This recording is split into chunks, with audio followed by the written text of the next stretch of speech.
નમસ્કાર દર્શક મિત્રો, अब तक બુલેટિનમાં આપ સૌનું સ્વાગત છે। अब तक દ્વારા વિશ્વભરમાં સૌપ્રથમ વખત સ્ટુડિયોમાંથી ઓનલાઈન શ્રીમદ ભાગવત સપ્તાહનું આયોજન કરવામાં આવ્યું છે। ત્યારે કોરોનાની મહામારીમાં મૃત્યુ પામેલા લાખો લોકોના મોક્ષાર્થે આયોજિત ભાગવત સપ્તાહમાં દ્વિતીય દિવસે વ્યાસ ચરિત્ર, પરીક્ષિત ચરિત્ર અને શુકદેવજીના આગમન સહિતના પ્રસંગો વર્ણવાયા હતા। નાણામંત્રી નિર્મલા સીતારામને રાહત પેકેજ પાર્ટ 4 દેશ સમક્ષ રજૂ કર્યું છે, જેમાં સંરક્ષણ ક્ષેત્રમાં વિદેશી રોકાણની મર્યાદાને વધારવાની જાહેરાત કરી છે। રોકાણની મર્યાદાને 49%થી વધારીને 74% કરવામાં આવશે। કોલ સેન્ટરમાં પ્રોત્સાહન માટે રૂપિયા 50,000 કરોડનું પ્રોત્સાહન આપવામાં આવશે। नमस्कार। आत्मनिर्भर भारत की जो कल्पना माननीय प्रधानमंत्री जी ने हम सबके सामने रखी थी और 20 लाख करोड़ का पैकेज देश भर के लिए लाए थे, उसी कड़ी में आज चौथी प्रेस वार्ता में नए क्षेत्र कौन से हमारे विकास के लिए हो सकते हैं, उसको लेकर क्या बदलाव, क्या रिफॉर्म्स लाई जा सकती हैं, उसको लेकर आज हम आप सबके सामने आए हैं। क्योंकि माननीय प्रधानमंत्री जी ने कई बार पहले भी कहा है, रिफॉर्म, परफॉर्म, ट्रांसफॉर्म, और उसी दिशा में सबसे पहला कदम है रिफॉर्म्स लाने का। पिछले कुछ दिनों में एमएसएमई सेक्टर हो या एग्रीकल्चर सेक्टर हो, इनकी परिभाषाएं चाहे एमएसएमई की हो, ये एसेंशियल कमोडिटीज एक्ट की हो, एपीएमसी एक्ट की बात हो, इनको बदलने से ही इतनी पॉजिटिव बातचीत पूरे देश भर में हो रही है। एक सकारात्मक सोच इन दोनों वर्गों में देश भर के करोड़ों लोगों के बीच में चल रही है। एक नया क्षेत्र या बाकी नए क्षेत्र जिनकी माननीय वित्त मंत्री जी ने भी बात कही कि 8 नए क्षेत्रों को लेकर आप सबके सामने आए हैं। यह भी कहा कि आत्मनिर्भर भारत को कड़ी प्रतिस्पर्धा के लिए तैयार रहना होगा, हर चैलेंज के लिए, चुनौती के लिए तैयार रहना होगा, और जहां जहां नीतिगत बदलाव चाहिए वहां वहां नीतिगत बदलाव लाने के लिए भी हम लोग तैयार हैं। अब इंप्लीमेंटेशन की बात आती है, उसके लिए माने ही मोदी जी जाते हैं कि किस तरह से अच्छी इंप्लीमेंटेशन पिछले 6 वर्षों में करके दिखाई। चाहे वो जीएसटी की बात हो, इंसॉल्वेंसी बैंक्रप्सी कोड की बात हो, जनधन योजना की बात हो, यूपीआई जैसे प्लेटफॉर्म बनाने की बात हो, हर गांव में बिजली और हर घर को राशन देने तक की कोविड-19 की स्थिति में बात हो। तो इसलिए इस सेक्टर्स में भी तेजी कैसे आए, फास्ट ट्रैक इन्वेस्टमेंट की कैसे हो, उसके लिए एम्पावर्ड ग्रुप ऑफ सेक्रेटरीज का गठन किया गया है, जो निजी निवेश की मंजूरी के लिए गति देने का काम उसमें से करेंगे ताकि उसमें सहायता मिल सके और आकर्षित हम विदेशी निवेश को कर सकें। प्रत्येक मंत्रालय में प्रोजेक्ट डेवलपमेंट सेल बनेगा जो ये तय करेगा कि किस क्षेत्र में निवेश आ सकता है, कौन निवेशक हो सकता है, इनसे बातचीत करेगा और राज्यों से और केंद्र से बात भी करेगा ताकि निवेश करने वाले को कहीं पर दिक्कत ना आए। एक तरह से हैंड होल्डिंग करने का काम यहां पर होगा। राज्यों की रैंकिंग भी होगी, उनकी कितनी अट्रैक्टिव पॉलिसीज है कि इन्वेस्टमेंट के लिए, यानी कि निवेश के लिए कितनी आकर्षित करने वाली उनकी योजनाएं हैं, उसके ऊपर डिपेंड करेगा उनकी रैंकिंग को। और नए चैंपियन सेक्टर्स को बढ़ावा देने के लिए, चाहे वो सोलर पीवी हो, इसकी मैन्युफैक्चरिंग की बात हो, या एडवांस सेल बैटरी मैन्युफैक्चरिंग की बात हो, इसके लिए भी जो भी इंसेंटिव देने होंगे वो भी हम लेकर आएंगे ताकि इन क्षेत्रों में भी बढ़ावा, ऐसे और कई क्षेत्रों में भी बढ़ावा मिल सके जो नए चैंपियन सेक्टर्स हैं। अब इंडस्ट्रियल इंफ्रास्ट्रक्चर की अगर बात करें, औद्योगिक बुनियादी ढांचे में उसके उन्नयन के लिए इस योजना को लाया गया है ताकि देश भर में जो लगभग 3,376 industrial park, industrial estate, SEZ, ये लगभग 5 लाख हेक्टेयर्स में फैले हुए हैं और इन सब की जानकारी आपको औद्योगिक सूचना प्रणाली यानी कि IIS पर मिलेगी, जिसकी GIS मैपिंग की जाएगी ताकि निवेश करने वाले को कोई दिक्कत ना हो। जो उसको बाद में दिक्कत आती थी जमीन से जुड़े मुद्दों को लेकर, वो भी दूर होगी। जमीन की उपलब्धता भी 5 लाख हेक्टेयर के लगभग जो इंडस्ट्रियल हमारे स्टेट्स हैं या हमारे पार्क्स हैं, उनमें भी जो होगी उसमें उनको लाभ मिलेगा। और इसीलिए इस योजना में बदलाव भी लाया गया है। इसको मिशन मोड पर, चैलेंज मोड पर किया जाएगा ताकि ज़्यादा से ज़्यादा निवेशकों को जमीन जल्द से जल्द उपलब्ध राज्यों में करवाई जा सके और इसके लिए कनेक्टिविटी में भी सुधार होगा और कॉमन इंफ्रास्ट्रक्चर जो है उसमें भी अपग्रेड करने का काम किया जाएगा। દેશમાં લોકડાઉન યથાવત છે ત્યારે ગુજરાતમાં પણ લોકડાઉનનું ચુસ્તપણે પાલન થઈ રહ્યું છે। સરકાર આ અંગે જુદા જુદા પગલાં લઈ રહી છે। મુખ્યમંત્રીના સચિવ અશ્વિની કુમારે કહ્યું હતું કે એનએસએફએ કાર્ડ ધારકોને મે માસનું રાશન વિતરણ શરૂ કરાશે, સાથે પશુદીઠ સબસિડી આપવા પણ જાહેરાત કરી હતી। ગૌશાળા અને પાંજરાપોળમાં જે પશુઓ રહે છે એમને એપ્રિલ મહિનાની જેમ મે મહિનામાં પણ પશુદીઠ ₹25 સબસિડી આપવાનો નિર્ણય કર્યો છે। એપ્રિલ મહિનામાં રજિસ્ટર્ડ ગૌશાળા અને પાંજરાપોળના પશુઓને પશુદીઠ ₹25ની સબસિડી ગુજરાત સરકાર તરફથી આપવામાં આવી હતી। આ સબસિડી જિલ્લા કલેક્ટરશ્રીઓ મારફત જે તે રજિસ્ટર્ડ ગૌશાળા અને પાંજરાપોળને પહોંચાડવામાં આવી હતી। રાજ્યમાં રજિસ્ટર્ડ ગૌશાળા અને પાંજરાપોળમાં આશરે 4 લાખ જેટલા પશુઓ હાલ છે।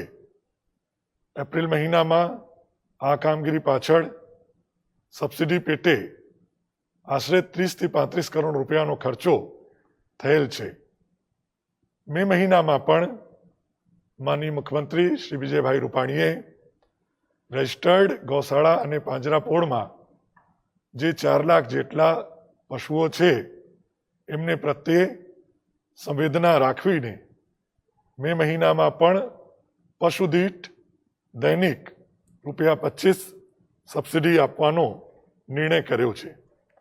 આ નિર્ણયથી પશુઓને ચારો, આહાર એ મેળવવામાં ગૌશાળા અને પાંજરાપોળના સંચાલકોને મદદ મળશે। મે મહિનામાં પણ આ 4 લાખ પશુઓને દૈનિક પશુદીઠ ₹25ની સબસિડીના કારણે રાજ્ય સરકાર ઉપર લગભગ 30 થી 35 કરોડનો વધારાનો ખર્ચો આવશે એવું અનુમાન છે। રાષ્ટ્રીય અન્ન સુરક્ષા ધારો એટલે કે NFSA હેઠળ કાર્ડ ધરાવતા રાજ્યના લગભગ 68,80,000 કુટુંબો કે જે પૈકી 65,40,000 કુટુંબો NFSA હેઠળ કાર્ડ ધરાવે છે અને 3,40,000 BPL કુટુંબો છે જેનો સમાવેશ NFSAમાં થયેલ નથી, પરંતુ મુખ્યમંત્રી શ્રી વિજયભાઈ રૂપાણીએ એવા 3,40,000 કુટુંબો કે જે BPL પરિવારના છે પરંતુ અમુક કારણોસર NFSAમાં એમને પાત્રતા નથી, તેમને પણ એપ્રિલ મહિનામાં જે રીતે NFSAના ધોરણે લાભ આપવાનો નિર્ણય કર્યો હતો એ જ નિર્ણય મે મહિના માટે પણ કરવામાં આવેલ છે।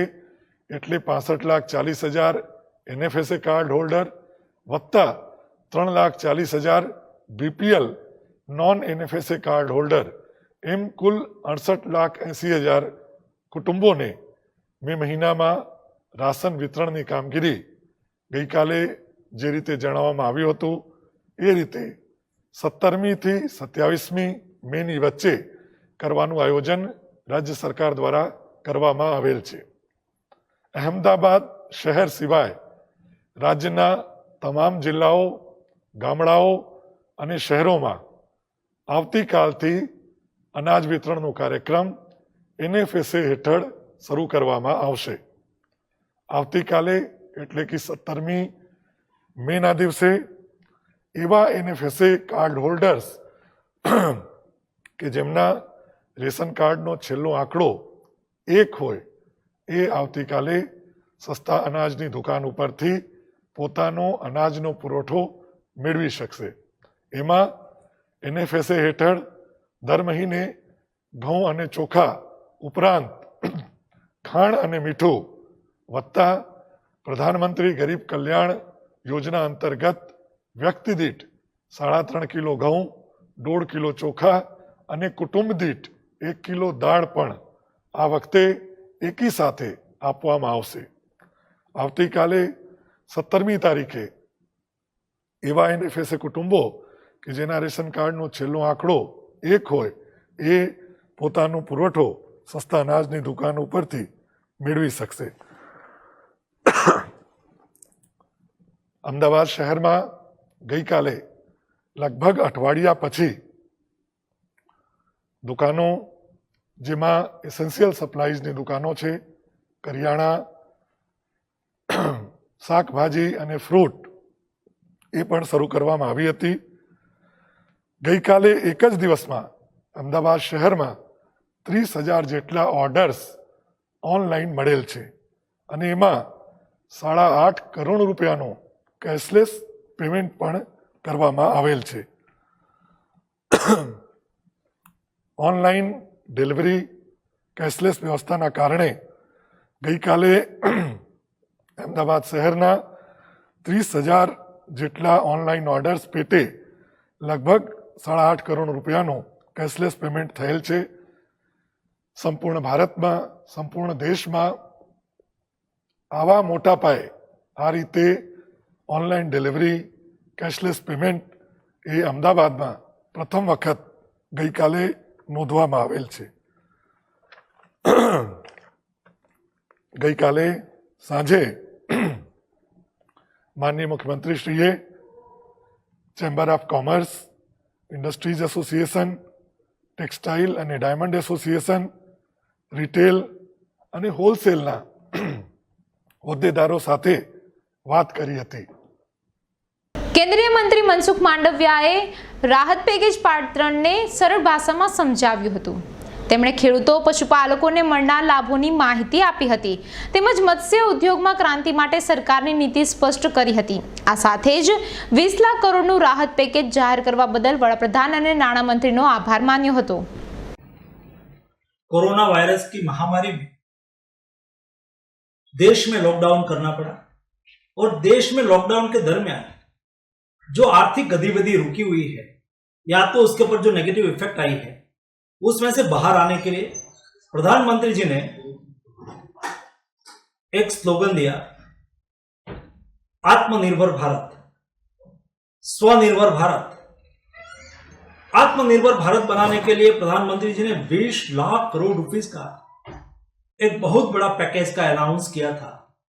उसमें आज पार्ट 3 सम्माननीय नाणा मंत्री जी ने आपके सामने रखा है और इस पैकेज में आज का जो पैकेज रहा वो मोदी जी ने कहा था कि सेक्टर वाइज हम डेवलपमेंट करेंगे और सेक्टर में भी खास करके लैंड, लेबर, लिक्विडिटी और लो 4 सेक्टर में आज महत्वपूर्ण रिफॉर्म करने की जाहिरात की है. उसके आधार पर देश को बहुत फायदा होगा, देश के किसानों को बहुत फायदा होगा. देश के किसानों को 1 लाख करोड़ का एक फंड क्रिएट करने के लिए निर्णय किया गया है. 1 लाख करोड़ के इस फंड से देश के किसान के लिए स्टोरेज निर्माण किया जाएगा, देश के किसान के लिए सप्लाई चेन निर्माण की जाएगी और देश के किसान उसको उचित भाव मिले उसके लिए अपने यहां पैदा हुई चीज वस्तु को इकट्ठे करके रखे और उसका संग्रह करे. उसके लिए कई कानूनी रिफॉर्म भी किए गए. उसमें से एक महत्वपूर्ण रिफॉर्म है आज दिन तक किसान एसेंशियल कमोडिटी एक्ट के अंतर्गत और उचित उसको जब मार्केट में पैसा मिले तब वो बेच सकेंगे और उससे किसान को उचित दाम मिलेगा. किसान अपने स्टोर में कोई चीज वस्तु रखी है या तो कमोडिटीज रखी है उसके ऊपर उसको पैसा भी मिलेगा इस फंड से. उससे किसान के जीवन में एक सकारात्मक परिवर्तन होगा. दूसरा, किसान जिस मार्केटिंग यार्ड क्षेत्र में या तो एपीएमसी के क्षेत्र में रहते हैं, जिस गांव में रहते हैं, जिस नगर में रहते हैं, उसमें एक ही एपीएमसी जो उसकी नियरेस्ट एपीएमसी थी, इंडिकेटेड एपीएमसी थी, वहां ही वो अपना माल को बेच सकते थे. लेकिन इस योजना के तहत, इस पैकेज के तहत अभी देश में कोई भी मार्केट में किसान अपना माल बेच पाएंगे, ऐसा कानूनी प्रावधान किया गया या तो एक कानूनी रिफॉर्म किया गया है। ई ट्रेडिंग भी कर पाएंगे, वो देखेंगे कि देश की कौन सी एपीएमसी में क्या भाव चल रहा है, तो यहाँ बैठ के किसान अपना माल सामान दुनिया के देश के कोई भी भाग में वो बेच देंगे या तो बेच सकेंगे। और तीसरा सबसे महत्वपूर्ण रिफॉर्म है, किसान अपने यहाँ कोई कमोडिटीज पैदा करेंगे, फ्रूट, वेजिटेबल्स, सब कुछ जो पैदा करेंगे वो कोई कंपनी के साथ टाइप करके उसको मिनिमम प्राइस एश्योर कर पाएंगे, कोई एग्रीगेटर के साथ वो एग्रीमेंट कर पाएंगे, और कोई रिटेल या तो रिटेल स्टोर के साथ वो एग्रीमेंट करके अपना माल को बेच पाएंगे और उसको कानूनी फ्रेमवर्क दिया जाएगा। इसलिए उसको मिनिमम प्राइस पहले से ही तय हो जाएगी, उससे किसान अनसस्टेन या तो अनसर्टेनिटी उसमें नहीं रहेगी। एक बहुत महत्वपूर्ण रिफॉर्म है, आज निर्मला जी ने कहा है। उसके अलावा मत्स्य संपदा योजना, देश में 7,000 से ज़्यादा किलोमीटर की कोस्टल लाइन है। इस कोस्टल लाइन में फिशरिंग करने वाले फिशरमैन को फिश के लिए, फिशिंग बोट के लिए प्रोटेक्शन मिले, उसका बीमा कवच मिले, और रिवर में फिशिंग करता हो उसको मदद हो, और कोई पॉन्ड में फिशिंग करता हो उसको भी मदद हो। उसके अलावा जो दूर समुद्र में जाके फिशिंग करना चाहते हैं उसके लिए डीप फिशिंग वेसल्स की व्यवस्था हो, उस सब के लिए सरकार 30,000 करोड़ रुपीस का खर्च करेगी। मधुमक्खी छोटा काम है, छोटा कारोबार है, लेकिन देश में 2 लाख ऐसे मधुमक्खी उछेर करने वाले लोगों को सहयोग करने के लिए 500 करोड़ रुपीस की व्यवस्था की गई है।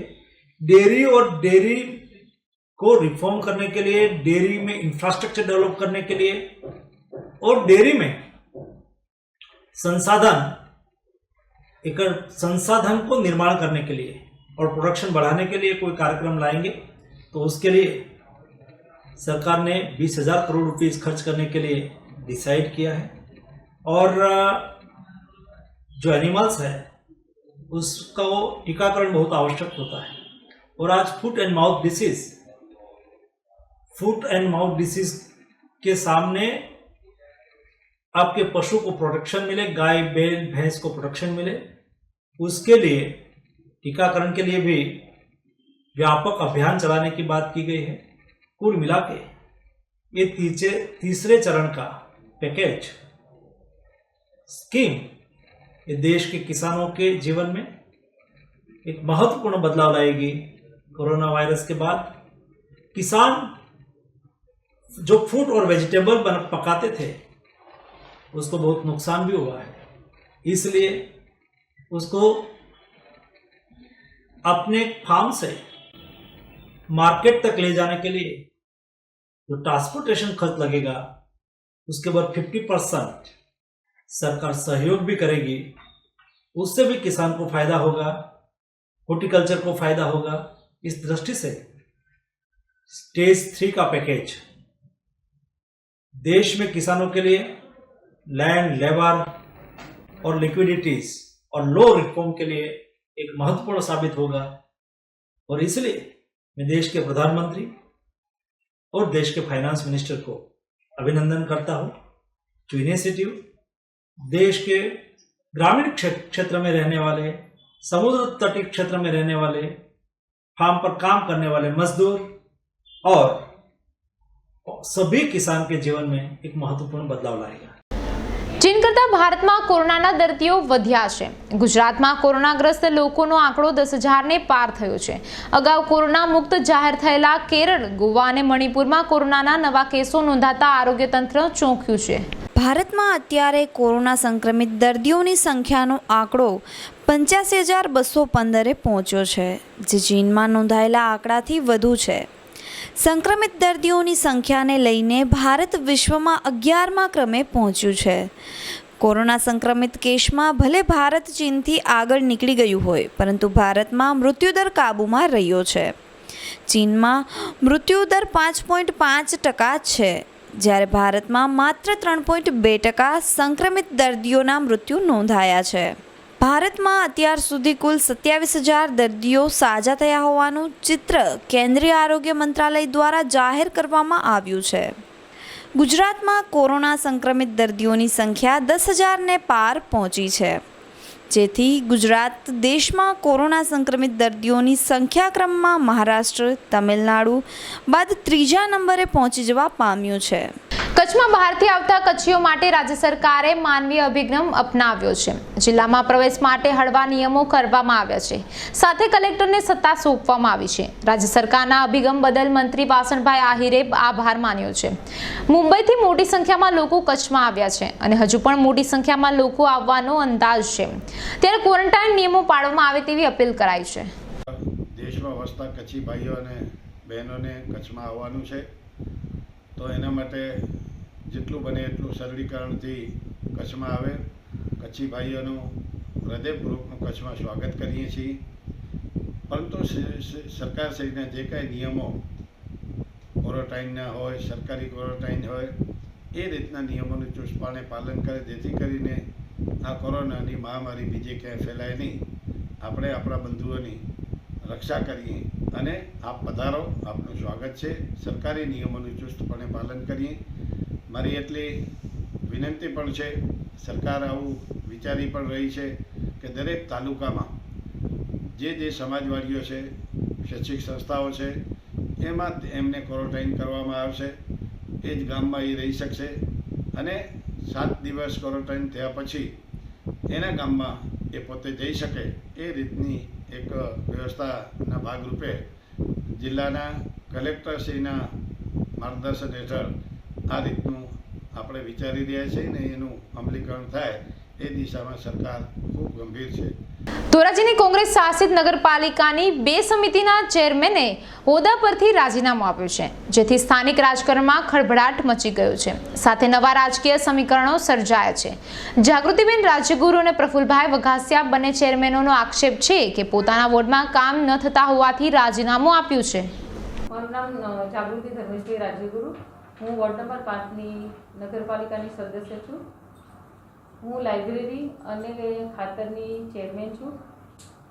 અમારા વિસ્તાર વોર્ડ નંબર 5માંથી વિકાસના કામોમાં બહુ છેલ્લા 2.5 વર્ષથી કોઈ કાર્ય વ્યવસ્થિત થતું નથી અને એટલે અમને અસંતોષ છે. અમે ઓફન એન્ડ ઓફન અમારા સત્તાધીશો કોંગ્રેસનાને જાણ કરવા છતાં પણ એનો ઉકેલ આવતો નથી.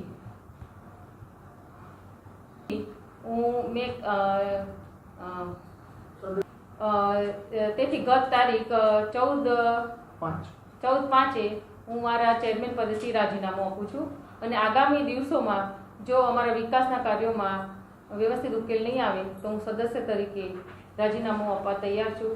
જનતાનો સંતોષ એ જ અમારો સંતોષ છે. જય હિન્દ. રાજ્યમાં પત્રકારો પર થયેલા કેસોને લઈ ગારિધારમાં પત્રકાર એકતા સંગઠન દ્વારા નાયબ મામલતદારને આવેદનપત્ર પાઠવવામાં આવ્યું છે. પત્રકારોએ રજૂઆત કરી હતી કે અમદાવાદમાં એક પત્રકાર પર રાજદ્રોહનો કેસ કરવામાં આવ્યો છે.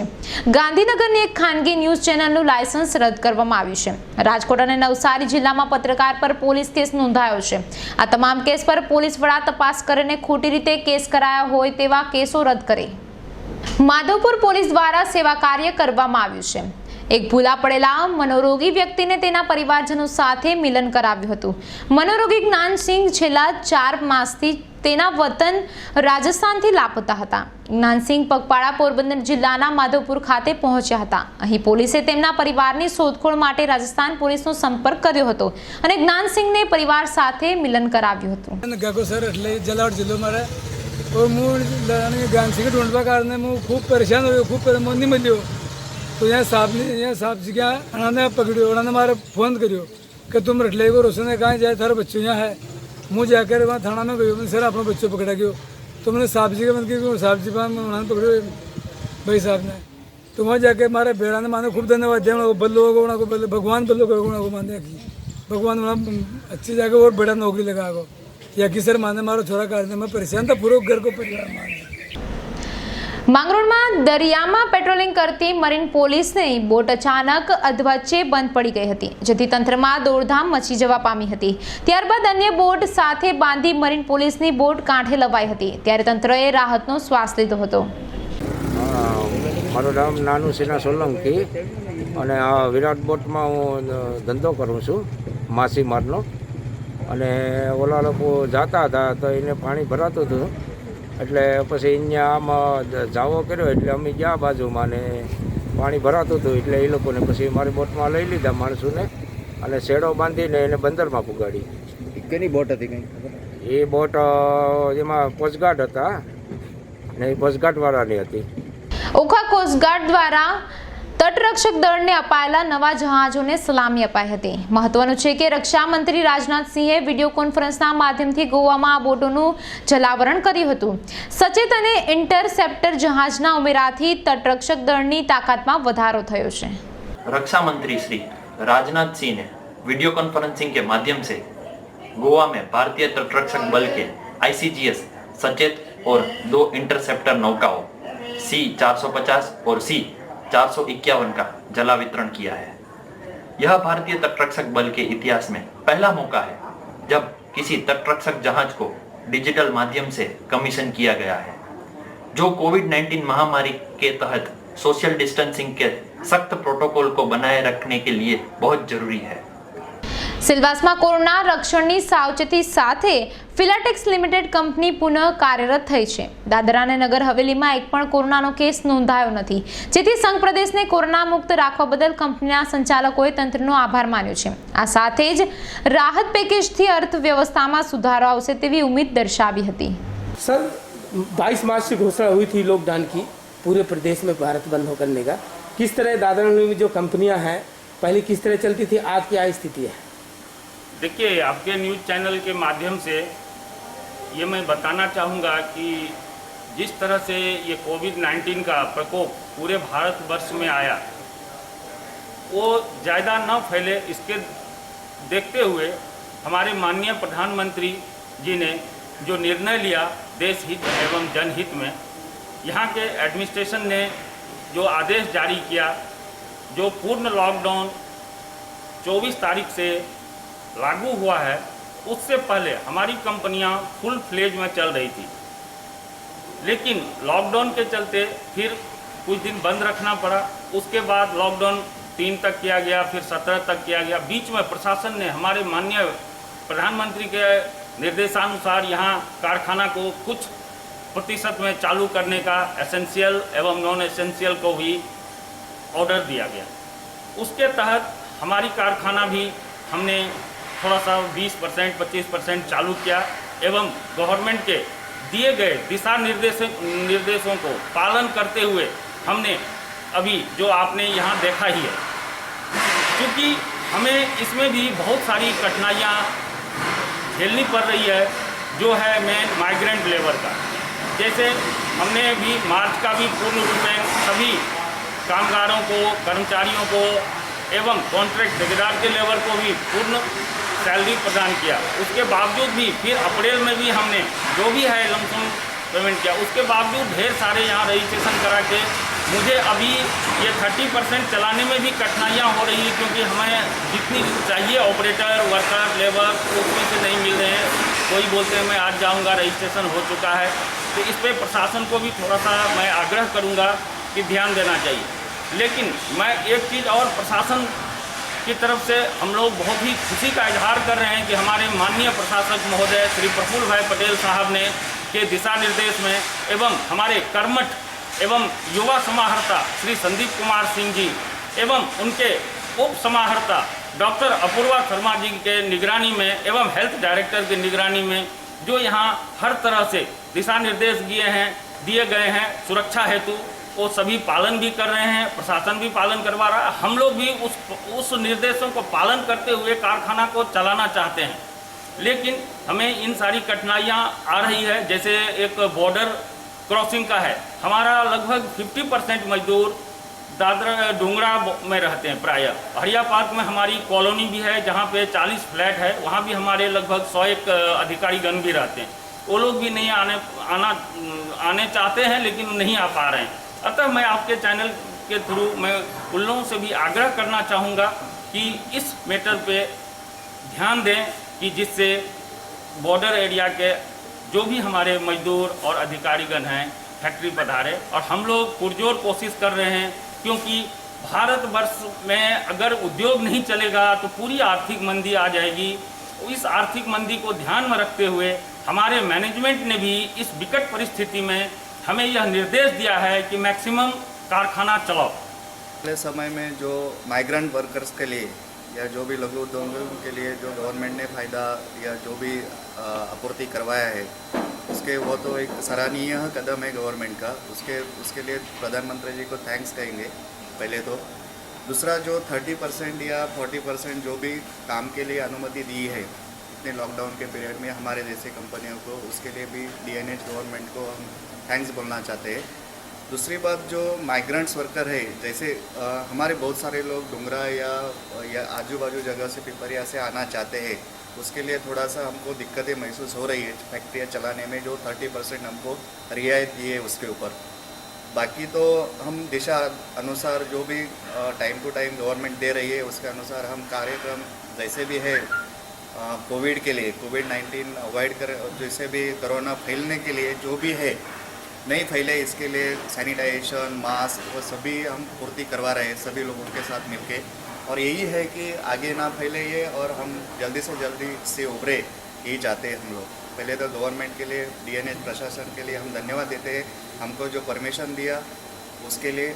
और हमारे मैनेजमेंट ने भी जो परमिशन के अनुसार लोगों को, जो भी वर्कर्स है, जितने भी हमारे स्टाफ है, उनका टाइम टू टाइम पेमेंट करना, ले जाना, ये सभी कार्यक्रम हमने पूरी सुस्ती से करवाया है अभी तक जितना भी किया है। क्योंकि ले आने जाने में भी काफ़ी हमको दिक्कतें महसूस करनी पड़ी। हमको गाड़ियाँ भेजना पड़ता था सिलवासा में, दादरा में, बहुत सारी जगह, क्योंकि बहुत ट्रांसपोर्ट बंद था इसके लिए। જૂનાગઢમાં બ્રહ્મ સમાજ દ્વારા કીટ વિતરણ કરવામાં આવ્યું હતું। લોકડાઉનમાં ગરીબ મજૂર વર્ગની હાલત કફોડી થઈ છે, તેથી જરૂરિયાતમંદોને મદદરૂપ થવા રાશન કીટનું વિતરણ કરવામાં આવ્યું હતું। આ તકે બ્રહ્મ સમાજના આગેવાનો યુવાનોએ સહયોગ આપ્યો હતો। પરશુરામ, હર મહાદેવ, રવિ ઠાકર, જૂનાગઢ। વિધવા અને ત્યક્તા બહેનોને સહાય માટે બ્રહ્મ સેના ગુજરાત ભાવેશભાઈ રાજ્યગુરુ દ્વારા જે મુહિમ અત્યારે ઓલ ઓવર ગુજરાતમાં ચલાવવામાં આવી રહી છે, એના અનુસંધાને જે જૂનાગઢમાં અમે કીટ વિતરણ કરી રહ્યા છે અને અત્યારે કીટોના પેકિંગ પણ ચાલુ છે। મિનિમમ 165થી 230 જેવી કીટો થાય છે। આવતીકાલ અથવા તો પરમ દિવસથી અમારી કીટો આજે પૂરી થઈ જશે કાર્ય લેટ નાઇટ સુધીમાં। એટલે કાલ અથવા તો પરમ દિવસથી સોમનાથ અમારે જે 50% કીટો મોકલવાની એ પણ અમે રવાના કરી દઈશું। અને જૂનાગઢ જિલ્લામાં પરમ દિવસથી કમસે કમ રોજને માટે 35થી 40 કીટોનું વિતરણ ચાલુ થઈ જશે। એવી રીતે કરીને અમારે 200થી 250 કીટો બાંટવાની છે। છતાં પણ એમાં પણ જો કાંઈ ખપ પડશે અને જરૂરિયાત લાગશે વિધવા ત્યક્તા બહેનોને જેની ઓનલાઈન બુકિંગ કરાવ્યું છે, એને અમે વધારાની કીટો કરવી પડશે તો એના માટે પણ તૈયાર છીએ। જય ગિરનારી, હું કૌશિકભાઈ રાજ્યગુરુ, ઔદિત્ય બ્રહ્મ સમાજ, સૌરાષ્ટ્ર ઔદિત્ય બ્રહ્મ સમાજ મુંબઈ વતી જૂનાગઢ જિલ્લાના સિટી પૂરતું જ અત્યારે બોમ્બે કમિટીના આદેશ મુજબ રૂપિયા 1.5 લાખ ફાળવવામાં આવેલ છે। તેનું કીટ વિતરણ અમે ઔદિત્ય બ્રહ્મ સમાજની તકતા અને વિધવા બહેનોને અને જે ગરીબ જરૂરમંદ હોય એ લોકોને અમે 40 કીટોનું વિતરણ કરી દીધું છે। અને 75 કીટનું વિતરણ ચેરમેન શ્રી કાર્તિકભાઈ ઉપાધ્યાય સરોજ માર્ગદર્શન નીચે આ કામગીરી ચાલુ છે અમારા બ્રહ્મ સમાજની વાડીની અંદર, અને જે અમે 2 દિવસથી 3 દિવસની અંદર પૂરું કરશું। રાજકોટમાં સેલસ હોસ્પિટલના ન્યુરોસર્જન ડોક્ટર સચિન ભીમાણી દ્વારા માતૃ દિવસ પર પોતાના માતાના કહેવાથી જરૂરિયાતમંદ લોકોને કોટનના માસ્ક બનાવી વિતરણ કરવાનો વિચાર રજૂ કર્યો, જેના પગલે ડોક્ટર સચિન ભીમાણી અને તેમની ટીમ દ્વારા જૂના માર્કેટિંગ યાર્ડ ખાતે ખેડૂતો તેમજ જરૂરિયાતમંદ લોકોને કોટનના 1500 માસ્કનું વિતરણ કરવામાં આવ્યું હતું। આ સેવાકીય કાર્યમાં ફરજ પર હાજર ટ્રાફિક શાખાના PI SN ગળુએ પોતાના હાથે માસ્ક વિતરણ કર્યું હતું। માત્ર 6 જ દિવસમાં ડોક્ટર સચિન ભીમાણીના માતા અને તેમના પડોશી મહિલાઓ દ્વારા વિતરણ હેતુ 1500 માસ્ક બનાવવામાં આવ્યા હતા। મારું નામ ડોક્ટર સચિન ભીમાણી છે। હું ન્યુરોસર્જન તરીકે સેલસ હોસ્પિટલમાં ફરજ બજાવું છું। હવે મધર્સ ડેના દિવસે મારા મમ્મી કે માતાને મેં એક આપણે મધર્સ ડેના ગિફ્ટ તરીકે માંગ્યું કે મેં તમે શું આપવા માંગો, શું લેવા માંગો છો, તો મમ્મી કહે છે કે આપણે એક સેવાકીય કાર્ય કરીએ કે જેથી કે મને સંતોષ થાય અને તને સંતોષ થાય. તો એવો વિચાર આવ્યો કે તો આપણે વિનામૂલ્યે માસ્કનું વિતરણ કરીએ.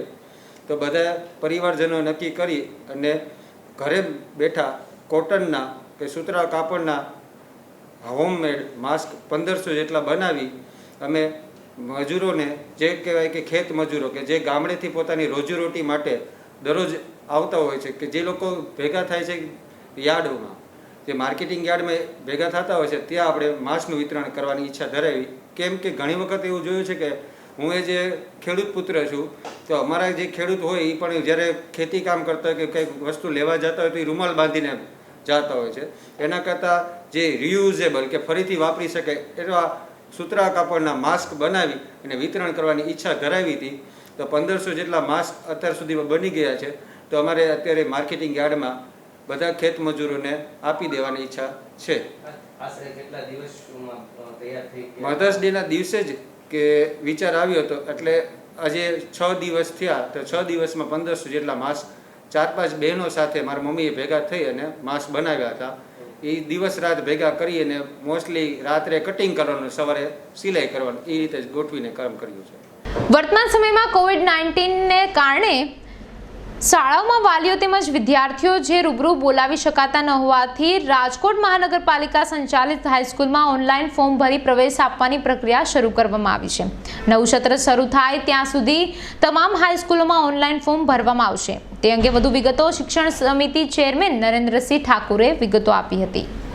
ઓનલાઈન પ્રક્રિયામાં એવું છે કે મહાનગરપાલિકાની જેટલી શાળાઓ અને હાઈસ્કૂલો છે એની માહિતી આપવામાં આવી છે, એના એડ્રેસ આપવામાં આવ્યા છે, એટલે વાલીઓને પોતાને ખબર પડે કે મારી બાજુમાં કેવો વિસ્તાર છે, ક્યાં છે. અને એમાં એની હાઇલાઇટ પણ આપવામાં આવી છે કે ભાઈ આ સ્કૂલ છે તો આ સ્કૂલમાં કોમ્પ્યુટર ક્લાસ છે, સાયન્સ લેબોરેટરી છે, ડિજિટલ ક્લાસ છે, જ્ઞાનકુંજ છે, આ બધીમાં વિગત આપવામાં આવી છે અને એડ્રેસ આપવામાં આવ્યા છે, જેથી બાળકોને પોતાના બાળકોને અભ્યાસ કરવા માટે પોતાના વિસ્તારની આજુબાજુમાં કઈ સ્કૂલ છે એ એનામાંથી માહિતી મળી હતી. અને આ પ્રવેશ પ્રક્રિયા સ્ટાર્ટ થઈ છે તો કેટલા દિવસથી છે અને કેટલા દિવસ ચાલુ રહેવાની છે? આ પ્રવેશ પ્રક્રિયા 15 દિવસે ચાલુ થઈ ગઈ છે. હજી આ પ્રક્રિયા જૂન સુધી ચાલુ રહેશે. જ્યાં સુધી નવું સત્ર ખુલે નહીં ત્યાં સુધી આ પ્રક્રિયા ચાલુ રહેશે. જે નગરપાલિકા, જે મહાનગરપાલિકા સંચાલિત જે સ્કૂલો છે એમાં ઘણીવાર એવું બને કે કોઈ વ્યક્તિને નથી ઓનલાઈન ખબર પડતી, તો એના માટે કોઈ વ્યવસ્થા? એના માટે વ્યવસ્થા એ કરી છે કે દરેક સ્કૂલના એડ્રેસ, એના આચાર્યના નામ સાથે ફોન નંબર આપ્યા છે. એ ફોન નંબર ઉપર વોટ્સઅપમાં કે એમનો રિટર્ન મેસેજ કરો, હું ધારો કે લખીને મોકલું એમાં કે નરેન્દ્રસિંહ ઠાકુર ધોરણ 8, તો એ મારા મોબાઈલ ઉપર મને સામો ફોન કરી અને મારી ઘરે શિક્ષક આવી અને એ પ્રક્રિયા કરી જશે. એના માટે થઈને મારે બાળકને લઈને ત્યાં ધક્કો ખાવાની કે જવાની જરૂર નથી. એટલે આ વ્યવસ્થા મેં ગોઠવી છે કે જેને ઓનલાઈનમાં ના ખબર પડતી હોય એની ઘરે જઈને અમારા શિક્ષકો ઘરે જઈને એડમિશન કરીને આવશે. જે હાઈસ્કૂલમાં ભણતી જે વિદ્યાર્થીઓ છે એના માટે કોઈ સ્પેશિયલ કંઈ આપવામાં આવતું હોય? એટલે જનરલી આ બધી સરકાર છે એના તરફથી બધી વસ્તુ ફ્રી જ મળે છે. એડમિશનની સાથે બુક્સ ફ્રી, શિષ્યવૃત્તિ મળે છે, બૂટ ચપ્પલ ફ્રી, ભોજન ફ્રી, આ બધી વસ્તુ સરકાર ફ્રી જ આપે છે. સરકાર આજે એજ્યુકેશનમાં એક બાળક પાછળ વાર્ષિક 60,000 રૂપિયા જેવું ખર્ચો કરે છે. અને માનનીય મુખ્યમંત્રીશ્રીએ તો આ વખતે બજેટ છે એ 32,995 કરોડ ખાલી શિક્ષણમાં ફાળવ્યું છે. ગુજરાતનું આખા બજેટ જે 2 લાખ કરોડનું છે એમાંથી 33,000 કરોડ તો ખાલી શિક્ષણમાં ફાળવ્યું છે કે આ બાળકો અને મધ્યમ વર્ગના વાલીઓ ભીસાઈ નહીં અને સેલ્ફ ફાઇનાન્સ સ્કૂલની હરીફાઈ કરી શકે એવું શિક્ષણ બાળકોને મળે એના માટે મુખ્યમંત્રીશ્રીએ દુનિયાભરની સુવિધા અને દુનિયાભરનું બજેટ આપ્યું છે, જેમાં ડિજિટલ ક્લાસ, સ્માર્ટ ક્લાસ, કોમ્પ્યુટરની લેબ, સાયન્સ લેબ અને અધર એક્ટિવિટી, સોશિયલ એક્ટિવિટી એટલી કરાવે છે. આ બધી વ્યવસ્થા કરી છે કે જેથી મધ્યમ વર્ગના બાળકોને અને વાલીઓને ભીસાવવું ન પડે અને સારામાં સારું શિક્ષણ મળે. આના માટે સીએમ શ્રી પોતાના ડેશબોર્ડ ઉપર પણ હંમેશા જાગૃત રહીએ છે. અત્યારે કોરોનાનો ટાઈમ છે, બાકી સીએમ શ્રી પોતે પણ અને શિક્ષણ મંત્રી શ્રી, અમારા સચિવ જે આપ્યા છે રાવ સાહેબ, આ બધા ઓનલાઈન ડેસ્ક ઉપર બધાની સાથે વાતો પણ કરતા હોય છે, બધી જગ્યા જોતા પણ હોય છે. અત્યાર સુધીમાં કેટલા વિદ્યાર્થીઓ ઓનલાઈન પ્રક્રિયા કરી દીધી છે? અત્યાર સુધી અમે લગભગ 1800 થી 2000 વિદ્યાર્થીઓનું એડમિશન અમે કરી ચૂક્યા છીએ. ત્રીજા તબક્કા માટે નાણામંત્રી દ્વારા જે રાહત પેકેજ આપવામાં આવ્યું છે તેનાથી એ વાત સ્પષ્ટ થાય છે કે હવે ખેડૂતોને સીધા ગ્રાહક સાથે જોડી દેવામાં આવશે, જેથી વચ્ચેથી જે માર્કેટિંગ યાર્ડ પોતાનો હિસ્સો લેતું હતું અને જે તકલીફો ઉદ્ભવિત થતી હતી તેનાથી ખેડૂતોને પૂર્ણતઃ બાકાત કરાશે. હાલ આ અંગે માર્કેટિંગ યાર્ડોને વિખેરી નાખવા માટે સરકારે હિમાયત પણ કરી છે અને ફાર્મ ગેટ પદ્ધતિને અમલી બનાવવાનું પણ જણાવાયું છે. ભારત એટલે આપણો ખેતી પ્રધાન દેશ. બધાને ખબર છે કે આ ધરતી એવી છે કે આમાં કાંઈ પણ ઉગાડો તો પણ સોનું ઉગે છે. બોલિવૂડમાં ઘણા ખરા ગીતો આપણા ભારત દેશની ખેતી ઉપરથી બનાવવામાં આવ્યા છે, જેમ કે મેરે દેશ કી ધરતી સોના ઉગલે ઉગલે હીરે મોતી. ત્યારે તમામ ક્ષેત્રની જ્યારે આપણે વાત કરીએ ખેતી સિવાયના, તો તે તમામ ક્ષેત્ર ઓર્ગેનાઇઝડ સેક્ટર તરીકે પ્રસ્થાપિત કરવામાં આવ્યા છે. સરકાર દ્વારા તેમાં ઇન્ફ્રાસ્ટ્રક્ચર ડેવલપમેન્ટથી લઈને તમામ મુદ્દાઓને ધ્યાનમાં રાખીને તે તમામ ક્ષેત્રોને વિકસિત કરવામાં આવ્યા છે, ડેવલપ કરવામાં આવ્યા છે. પરંતુ વાત કરવામાં આવે ખેતીની, તો ખેતી ક્ષેત્રને અને ખેડૂતોને મજબૂત કેવી રીતે કરી શકાય તે માટે સરકાર હાલ વિચાર કરી રહી છે. કોરોનાને લઈને જે સમગ્ર વિશ્વમાં જે મહામારી ફેલાણી છે તેનાથી લોકોની જીવનશૈલીમાં ઘણો ખરો બદલાવ પણ આવ્યો છે. ત્યારે સરકારે જે પેકેજ જાહેર કર્યું છે એમાં નાણામંત્રી નિર્મલા સીતારામન દ્વારા ખેડૂતોને 1.63 લાખ કરોડ રૂપિયાનું પેકેજ જાહેર કર્યું છે, જેમાં ખેતી ક્ષેત્રને પ્રસ્થાપિત કરવામાં આવશે, વિકસિત કરવામાં આવશે અને ખેતી સાથે સંલગ્ન તમામ જે ઉદ્યોગો હોય તેને પણ ફરીથી બેઠા કરવામાં આવશે. કોઈ પણ ક્ષેત્રને બેઠું કરવા માટે ઇન્ફ્રાસ્ટ્રક્ચર વ્યવસ્થા ગોઠવી સુચારુ રૂપથી જો ગોઠવાય તે અનિવાર્ય હોય છે, જેથી તે જ દિશામાં પગલાઓ લેવામાં આવશે. ક્લસ્ટર ડેવલપમેન્ટનો પણ સરકાર વિચાર કરી રહી છે. સવિશેષ વાત કરવામાં આવે તો લોકોને એટલે કે ખેડૂતો સીધા જ જરૂરિયાત મુજબના લોકો પાસે તેમની જે ખેત ઉપજોને લઈને પહોંચી શકે તે માટે ફાર્મ ગેટ નામની યોજના પણ શરૂ કરવામાં આવશે. સરકારનું માનવું છે કે જો આ યોજના યથારૂપ જો ચાલવામાં આવે તો જે ખેડૂતોની આવક છે તેમાં 25થી 30% જેટલો વધારો થઈ શકશે અને જે વેસ્ટેજ થાય છે તે પણ નહીં થાય. ભારતમાં હાલ 33% પ્રોડક્ટ જે છે, જે ખેત ઉપજો છે, જેમ કે શાકભાજી અને ફળ એટલે ફ્રૂટોની આપણે વાત કરીએ તો તે નાશવંત થઈ જાય છે, કારણ કે માળખાગત સુવિધા ન અભાવે. ત્યારે સરકારે વેરહાઉસ એટલે કે લોજિસ્ટિક સેવાઓને પણ સુદૃઢ બનાવવાનો વિચાર કર્યો છે. એટલે ક્યાંક ને ક્યાંક સરકારનું જે હવે વલણ છે તે ખેતીને કઈ રીતે પ્રોત્સાહિત કરી શકાય ને ખેડૂતોને કઈ રીતે મદદરૂપ થઈ શકાય તે દિશામાં આવી રહ્યું છે. તો દર્શક મિત્રો, આ હતા આજના અબતક બુલેટિન. ફરી મળીશું અબતક બુલેટિન સાથે. ત્યાં સુધી જોતા રહો અબતક. નમસ્કાર.